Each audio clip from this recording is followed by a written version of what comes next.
पंकज पंजरांते अद्यैव मे विशतुराज हंस प्राणावरोधन विधौ स्मरणं कुतस्ते।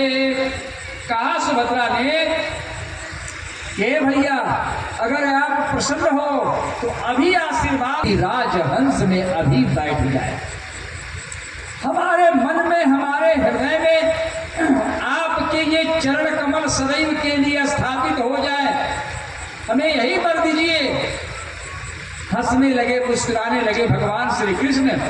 और भगवान श्री कृष्ण ने कहा कि बहन, जब 80 साल की आयु होने लगती है तब लोग कहते हैं कि हे भगवान, हे ठाकुर जी कृपा करिए। जवानी में तो कोई बात समझता ही नहीं, सब अपने ढंग से चलते हैं, मनमानी काज करते हैं, धर्म और अधर्म का ज्ञान नहीं रहता। और जब बुढ़ापे जाते हैं, बुढ़ापे में कहते हैं कि हे ठाकुर जी हमारा यह बड़ा तकलीफ हो रहा है, हमारे लिए ऐसा कर दीजिए। तो तुम इसे अभी तो नहीं हो, युवा की बात करती हो। सुभद्रा को और हम लोगों को बड़ा भारी उपदेश दे दिया। सुभद्रा ने, भगवान की बहन ने क्या कह दिया कि प्राण प्रयाण समये कफवात पीतई कंठावरोधन विधौ स्मरणं कुतस्ते। हे भैया, क्या ठिकाना अगर मैं बूढ़ी ही हो जाऊं, शायद बूढ़ी होने का, बूढ़ा होने का मौका ही न मिले। अगर सत्य होता तो कोई भी आदमी जुआ नहीं करता, लेकिन हमारी दृष्टि देख रही है कि वह आदमी जुआ है, लेकिन वह चित्रगुप्त जी के खाते में बही में वह आदमी बूढ़ा है, इसीलिए वह आदमी मर जाता है, क्योंकि उसकी आयु उतनी दिन की है। और बुढ़ापा बांट दीजिए, 5 भाग में कर दीजिए तो 5-5 साल का हो जाएगा। सज्जनों, कहते हैं वेदव्यासी महाराज कि प्राण प्रयाण समय, और उससे भी कठिन बात जो है जो बता दिया हमारे वेदव्यास जी ने। क्या कह दिया कि सुभद्रा ने कहा कि हे भगवान, हे भैया, प्राण प्रयाण समय जब प्राण निकलने वाले होते हैं तो 3 चीजें घेरती हैं। ये 3 चीज क्या है? कफ, वात और पित्त। कफ, वात और पित्त, ये 3 चीजें हमें घेर लेती हैं। और जब तीनों घेरती हैं तो कफ जब घेरता है तो आवाज नहीं निकलती है, बात जब जोर लगाता है तो एकदम गांठ में शरीर के अंतरंग में जो है बिल्कुल दर्द होता है, बहुत आदमी छटपटाता है। और पित्त की अधिकता जब होती है तो उसका आदमी का मानसिक स्थिति उसकी खराब हो जाती है, यानी सेंस खत्म, बेहोश हो जाता है। ये त्रिदोष के 3 गुण हैं सज्जनों। तीनों दोष जब उत्पन्न होते हैं तो एक वाणी को बंद करता है, एक जो है शरीर में दुख पैदा करता है, दर्द पैदा करता है, और तीसरा हमारे मस्तिष्क को शून्य कर देता है, यानी हम कुछ समझ नहीं पाते। केवल बूढ़े लोगों को आपने देखा होगा, केवल आंखें खुली रहती हैं, लेकिन वह आदमी कुछ बोलता चालता नहीं, केवल आंखें घुमाता है। और शास्त्र बताते हैं कि जब ऐसी परिस्थिति आएगी तो आपका नाम जो है पता नहीं जिह्वा पर आएगा कि नहीं, हृदय में आपका ध्यान आएगा कि नहीं, यह कोई नहीं जानता। इसलिए इस युवा अवस्था में ही हे भैया, अगर देना चाहते हैं तो आप ये दे दीजिए कि आपका चरण कमल सदैव हमारे इस मानस रूपी हंस में बैठा रहे, ताकि मुझे मरने पर भी आपका याद समाप्त न हो। बोलिए आनंद कंद भगवान की। यही हमें इस कथा के माध्यम से जानना है सज्जनों, कि सदैव भगवान का इतना स्मरण करिए, इतना चित्त में बिठा करके रखिए, इतना मस्तिष्क में बिठा करके रखिए कि कहीं प्राण निकलने का समय आए और आदमी बेहोश भी होने लगे तो उसके मन मस्तिष्क के किसी कोने में भगवान के नाम की याद और भगवान के चित्र उसके मस्तिष्क में बने रहें। कदाचित यदि अगर ऐसा हुआ तो निश्चित रूप से स्वर्ग नहीं, स्वर्ग की कामना तो सब करते हैं सजनों, वैकुंठ प्राप्त हो जाएगा, वैकुंठ। सजनों आइए एक भजन करते हैं और तब बताते हैं। दरबार में सब लोगों का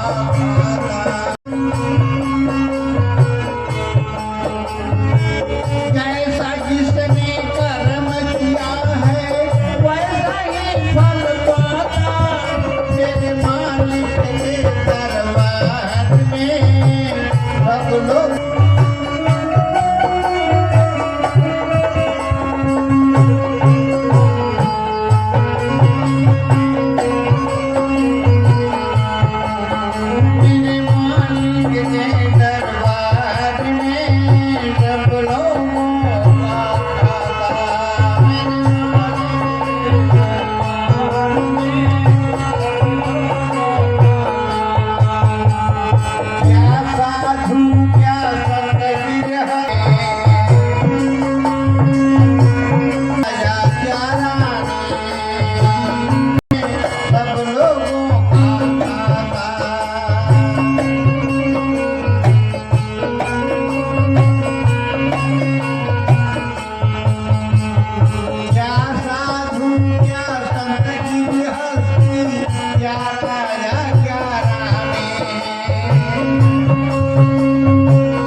क्यों?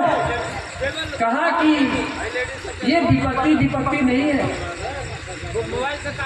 कहा, बताया उन्होंने, एक चित्र देखा, बताया कि आप जब छोटी थी, मेरे दादाजी के यहाँ जब आपका जन्म हुआ तो उनके एक मित्र थे पृथु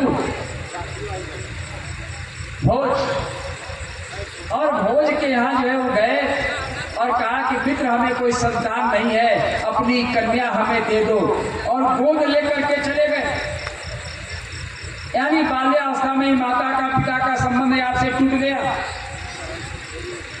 उससे जब आप बड़ी हुई, आपका नाम प्रथा था, वहां जब आप गई तो आपका नाम कुंती रखा गया। जब बड़ी हुई, एक दिन दुर्वासा जी आए, बड़े प्रसन्न हुए आपसे, आपको आशीर्वाद दे दिया कि अरे कन्या, जिस देवता को तुम बुलाना चाहोगी वह तुम्हारे पास आ जाएगा, एक ऐसा मंत्र मैं तुम्हें देता हूँ। और उस मंत्र को दे दिया। माता कुंती ने, अभी कम उम्र थी, बात समझ में नहीं आई, एक दिन वो देवताओं को आहूत कर दिया, सूर्य नारायण को ही आहूत कर दिया। सूर्य नारायण आ गए और जैसे ही सूर्य नारायण ने कहा कि पुत्रवती भव, हाथ जोड़ करके कहने लगी, कांपने लगी माता कुंती, और कहा कि मैं तो कुंवारी हूँ, आप ये क्या कर रहे हैं?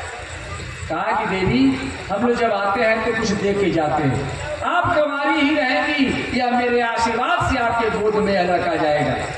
और सज्जनों, एक लड़का जो है इस उम्र में जो है बच्चे को जो है गोद में जब ले लिया माता कुंती ने, लोक लज्जा के कारण नदी में लता पत्रों में लपेट करके बहा दिया, जो आगे जाके कर्ण हुआ। सज्जनों, इतना मात्रा आपने दुख सहा। उससे भी बड़ी बात, कौरव 100 कौरव सिर्फ और सिर्फ आपके पांचों पांडवों को मारने के लिए दिन रात सोचते थे। वहां आपने संघर्ष किया। आपका पति भी ऐसा मिला कि वह पांडु रोग से ग्रसित, और वह अभी जो है आपकी युवावस्था में भी आपको छोड़ करके चला गया। आप दर दर की ठोकरें खाती रही, आप अज्ञातवास में रही, आप जो जंगलों में आपके बेटे क्षत्रिय होकर के भीख मांग करके पेट पालन किए, और जब आप राजमाता बन गई तो फिर से आपने विपत्ति मांग ली। आपको विपत्ति से मन नहीं भरा, दुख से मन नहीं भरा। माता कुंती ने क्या उत्तर दिया कि विपदो नैव विपदः संपदो नैव संपदः, विपदः विस्मरणं विष्णु संपदो नारायण स्मृति। कहा कि हे गोविंद, तुम सब जानते हो यह विपत्ति नहीं है, और यह संसार का सुख कोई सुख नहीं है। वास्तव में विपत्ति क्या है? भगवान को भूल जाना, यही सबसे बड़ी विपत्ति है, और भगवान को याद रखना यही सबसे बड़ी संपत्ति है। बोलिए आनंद कंद भगवान की जय। ये है सज्जनों विपत्ति और संपत्ति। ये संसार का गाड़ी घोड़ा, मकान दुकान, ये सुंदर कपड़े, बड़े बड़े गाड़ियां, ये सुख नहीं है। भगवान को जो आदमी सदैव अपने मन में याद करता रहता है, वह आदमी सुखी होता है। और जो भगवान को भूल जाता है, समझ लो कि वह विपत्ति में चल रहा है। इसलिए आज की कथा का सारांश जो मैं आपको बता दूं कि आज की कथा में, इस चंडी महायज्ञ में आपको जो मैं बताया, त्रिदेव हैं और हम तीनों ऋणों से मुक्ति भी पाते हैं। इसलिए यज्ञ में ऋषि ऋण के लिए ये माताएं बहनें या बंधु हमारे बच्चे जो यहाँ बैठ के श्रवण कर रहे हैं, श्रवण करने से भी ऋषि ऋण से आदमी को मुक्ति मिलती है। इसलिए कथा जरूर सुनने जानी चाहिए और बच्चों को जरूर सुनाइए। अगर बच्चे छोटा भी एक चीज अगर मस्तिष्क में बिठा लिए तो निश्चित रूप से मानिए वह जीवन उसका बदल देगा। सज्जनों, उसकी जीवन की युवा लोग और बच्चों को यह कथा अधिक से अधिक सुनाई जाए तो हमारे संसार में, हमारे देश में, हमारे घर में राम राज्य स्थापित हो जाएगा। क्योंकि यह सूत्रवत है, सूत्र है, कोई कथा राजा रानी की कहानी नहीं। यह जीवन सूत्र है, श्रीमद् भागवत महापुराण की कथा। अगर इस सूत्र पर हम अपने जीवन को ले चलेंगे, हमारी बेटियां जो है एक अच्छी माँ बनेगी, उसका बेटा जो है सो राम और कृष्ण होगा, वह महावीर और बुद्ध होगा और कदाचित इस शास्त्र के अनुकूल नहीं चलेगी तो सब लखेरा ही तो होंगे। सज्जनों, याद रखिए, आत्मा वही जायते पुत्र, माता और पिता जैसे होते हैं और जैसे उनके होते हैं। इसलिए धर्म पर चलिए, धर्मम भजत भावय। दूसरे धर्म में अगर बहुत सुख मिलता हो तो भी अपने धर्म को छोड़ करके दूसरे धर्म में नहीं जाना चाहिए। इससे बड़ा दूसरा कोई काम नहीं हो सकता है। सज्जनों, सदैव अपने धर्म में जन्म लीजिए और अपने धर्म में ही मरिए, यही सनातन का असली सूत्र है। सज्जनों, इसी के साथ आइए एक हम भजन कर लेते हैं और तब आज वाणी को विराम, कथा को